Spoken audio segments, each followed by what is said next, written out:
The 90s animation was an astounding time for animation. The boom was astounding. What was being a part of it? What was the experience like for you? It was really kind of crazy. We all had worked on a lot of shows in Hollywood on regular cartoon animated shows, and we were pretty frustrated with that and the kind of cartoons we were working on. And a producer named Vanessa Coffey had pitched the idea to Nickelodeon about starting a new network, or a new cartoon aspect of their network, and she convinced them that they should give creators, people who with vision, a chance to make their own cartoons their way. And so we were lucky enough to be involved in that, and with her direction to help make the show. But it was to answer your question, it was really a lot of fun. It was really great. There was tension and problems sometimes between the show and the network and all that. But any time you get a lot of really talented, kind of funny a-holes together, and they're trying to do something for regular television, and we're trying to push the envelope, there's going to be some friction. But that aside, it was pretty great. Now you say pushing the envelope, and then the pendulum swung from the really Saturday morning limited animation of the 80s to the far extreme to what you guys were doing, what MTV was doing with liquid television. How much did you get from the network that was any kind of pushback? Yeah, I mean, they were constantly trying to keep us focused on the fact that they were trying to produce children's programming. And we were doing what we thought was funny, and from my own personal point of view, it was our job to push, it was their job to push back and define that edge. But whatever that edge was, we wanted to be right on it. We wanted to do as much as we could, because honestly, I don't think that you're doing children any service by saying, oh, you're only allowed to watch programming that we make for children 6 to 11 years old, which is the industry standard. I think that's just ridiculous. I know a 7-year-old who can write epic poetry, and there's 22-year-olds can't write their own name, so you can't really pigeonhole people like that. And I think kids are a lot smarter than people give them credit for. And when we did Ren and Stimpy, we designed it so that it was fun and funny for kids to watch, but then they could grow up and be your age and go, oh, now I get the jokes. I see what these guys are up to, So, that kind of came from our influence from old Warner Brothers cartoons, which were never meant to be children's programming. They were family entertainment. They were for the whole family to go see in movie theaters.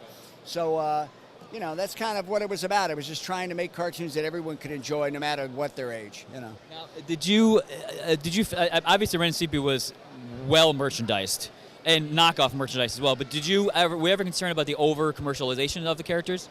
No. In fact, Nickelodeon at the time we were doing Ren and Stimpy was sort of still kind of a mom and pop organization, and they weren't so interested in marketing the characters.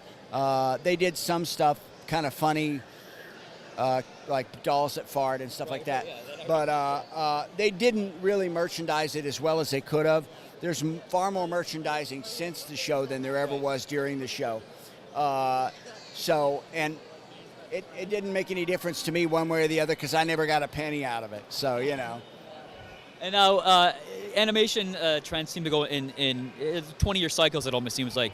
What do you feel about how animation is? It feels like there's a little bit of a boom. Not quite the 90s boom, but it seems to be a little bit of a boom on television now. I was wondering what your thoughts on that. Yeah, there's some nice stuff. I actually don't watch cartoons much, only because I'm too busy and because I'm pretty picky, and if it's not something that just wows me, I just don't really bother, because I've got my own stuff to do. And honestly, I work on cartoons all the time for other people, and I do the work and I send it in, like storyboards on cartoons, and I never actually see the cartoons. It just goes into the machine, and I don't watch cable TV. I don't even have cable TV, so unless they send me a copy of the cartoon, I never see it.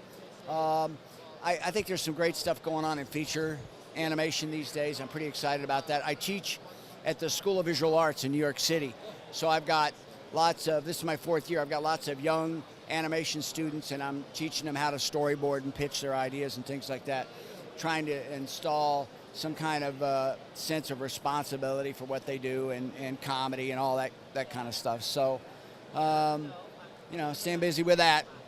I have one last question. We've had a chance to speak with Billy West in the past. I'm just wondering what your experience is like working with Mr. West. Billy's the best. He can do any voice. A lot of times we would be doing a show and we'd have a character and like who was that character in that movie? And he would go, "Oh, you mean Eugene Paulette?" And he would become Eugene Paulette. He could do any voice. He's really funny, and a lot of times his input about lines and dialogue and things like that made the show so much funnier. And there were shows where he would do all the voices, so he was just really fun to hang around with and work with. He used to get on the intercom at work, over the whole intercom, and it would be suddenly Fred and Barney having sex, so you just hang around with funny artists and funny writers and funny actors all the time. Funny stuff's going to happen, Thank you very much. Thank you. I appreciate it. Appreciate it. Thank you very much, sir. Big fan. Check us out on Facebook at Bob Lab Studios, Boblab. Bob Lab. Excellent. Thank you, sir. See ya.